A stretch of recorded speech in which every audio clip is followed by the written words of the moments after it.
I think about my baby every day.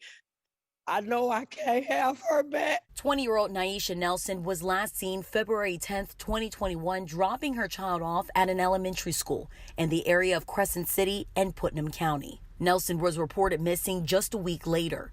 On February 18th, 2021, Colonel Joseph Wells, chief deputy for the Putnam County Sheriff's Office, says they found her car. While police found her body in a heavily wooded area a day later, a year has gone by with anyone being held accountable. But if I could just get justice, maybe I'll be able to sleep in peace, because I'm not at peace right now.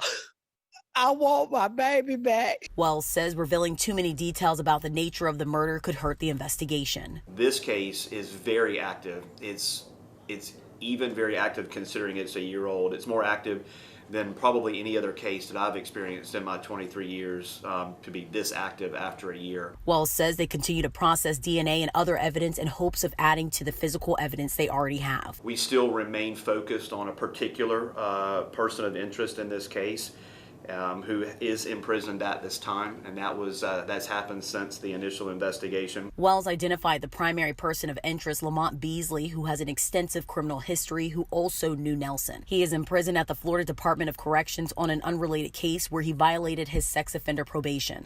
He had been released from the Florida Department of Corrections about 7 months prior to Ms. Nelson being reported missing.